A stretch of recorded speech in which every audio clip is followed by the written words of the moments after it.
about the Holy Spirit as being our interpreter and our teacher. It's very, very important because when we enter into life, let's say, for example, a classroom, when the teacher begins to explain something, oftentimes you have to interpret what does that mean? How does that apply? And not only do we have information, but what is the application for that information individually sometimes and collectively?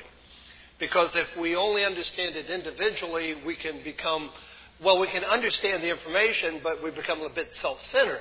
If we can understand it collectively, then we can help other individuals and be helped by other individuals as well.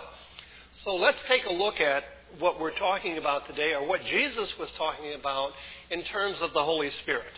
Now, this is in Scriptures today is John chapter 14, verses 25 and 26. So let's read them here. And then we want to kind of unpack the information that Jesus gives us here in this regard. So in verse 25, now John 14, Jesus said, "All this I have spoken while still with you. But the Counselor, the Holy Spirit, whom the Father will send in my name, will teach you all things and will remind you of everything." So this is what Jesus says that the ministry of the Holy Spirit would be about. That it would be a counselor, it would be a comforter, that the Holy Spirit, God the Holy Spirit, would also teach us. So when we look at this, there are several things that I think that we can learn and that hopefully that we can understand in what Jesus tells us. And I think they're very, very important to our understanding. And I want to start here where Jesus starts in this regard in verse 25. "All this I have spoken to you," he tells us here, "while still with you." Now, why would Jesus make this statement to his disciples? What importance is this statement to learning? And learning from the Holy Spirit. Why is this statement important? Or is it important? Is he just talking? But, the word but, okay. Anything else? Okay, let's imagine for this. Here's the thing we have I think that we can understand from this. Jesus said, "I spoke to you." This is not second-handed. Now, how much of a difference does it make when you're dealing with important issues of your life? When the person that has been teaching you those issues comes and tells you that you're going to learn from someone else and that they're going to teach you the lessons and that you need to listen to that individual. Now, let's take a look at the problem that Jesus encountered to maybe help us to understand this. When Jesus was giving the Sermon on the Mount, what did he have to tell them about what they had learned before? That they were having difficulty relearning or coming to a better understanding of it. Jesus said, "You have heard, but I tell you." But I tell you this. What was their problem? They did not accept what Jesus said. Because of why?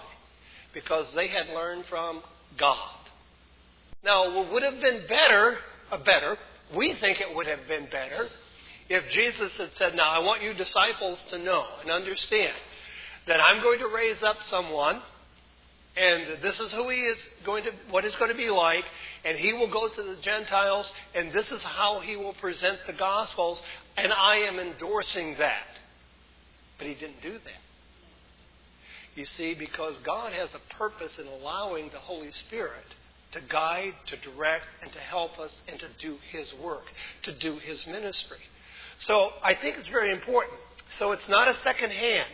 It is while I'm still with you, and it's also while I'm not at a distance. Because it makes a difference. And it makes a difference certainly in our world. How many people, for example, do not believe, and there are some, that the United States has actually landed a person on the moon? There are people that don't believe it. There's still, I think, a flat earth society that people don't believe these things. There are so many things that people don't believe, or they think it's a conspiracy in this regard. Now, that doesn't mean that people aren't into things, but the fact that, or a presentation today, and you think, well, they edited that, and they did this. You know, when you watch a television thing, and it's, the other day, for example, I was watching this elephant on a surfboard. And it was an elephant on a surfboard, surfing, and, you know, riding the waves. And I realized, of course, I'm seeing this. This is real. But I also realize there's graphics that we're able to do now to put an elephant on a surfboard, and my eyes are seeing it, but I realize that is not the truth of the matter. That's the problem you have when you're distant. That is also the problem that we have in terms of God, because sometimes we think God is distant, and therefore, as in terms of teaching it. So this was not a vision. Jesus is talking to them. It is not a revelation as in the case of the book of Revelation. And it's not an impersonator, and that's why I use the term impersonator with the elephant, the surfboard, because this is reality. So Jesus says, while I'm still with you, I want you to understand, and I'm telling you this up front. Jesus also made himself available for questions at that point and responses. But anyone who's ever done teaching, when you ask questions, generally speaking, people don't, or ask for questions, people don't respond. They usually don't respond because we're afraid that we don't have the right answer, that we'll be poked fun of, or that, in essence, will show our lack of understanding. But brethren, this is one thing that we need to understand about the Holy Spirit and about Jesus, and our lack of understanding. The assumption that we do understand things fully is a misassumption. Because the reality is God continues to grow us. He continues to help us to understand. We don't have a complete understanding of who God is and how all that works. We don't have a full understanding of how God, the Holy Spirit. So God is very merciful and compassionate in terms of allowing us to ask questions. And don't be embarrassed if the response that we kind of get from God from time to time is, have I been so long with you? And you still don't know these things? God is patient. And that's what we need to understand. That's one of the fruits of the Holy Spirit as a teacher. The gift is that God, the Holy Spirit, is patient with us. The comforter, the counselor. So now in verse 26 then, what we get from the Holy Spirit and allowing the Holy Spirit to be our teacher, our counselor, is we get a twofold presentation of the Holy Spirit by Jesus. But the counselor, who is the Holy Spirit, or the teacher, who is the Holy Spirit. So this is a twofold presentation in this regard. That the Holy Spirit is a comforter, and it's different translations use it different ways, and is a counselor. But the Holy Spirit is a very comforting counselor. In our world today is very therapeutic if we allow the Holy Spirit to be that. That in as much as we understand that the Holy Spirit is on our side. And Jesus wanted us to realize that God, the Holy Spirit, is on our side. He is for us, not against us. Because anytime you're trying to teach someone and they think that you're against them, they're not willing to listen. And this is why I'm trying to help us understand, Jesus is trying to help us understand that the Holy Spirit is a comforter and a counselor. Feeling the blues today or tired of life already?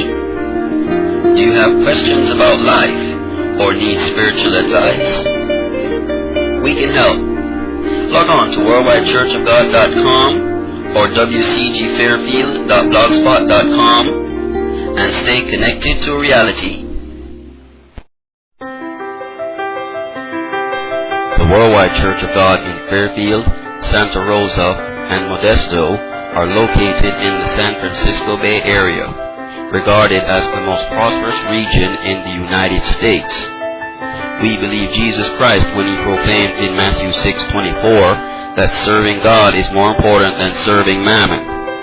We welcome everyone to come and worship and fellowship every Saturday at the times listed on your screen and on our website, worldwidechurchofgod.com.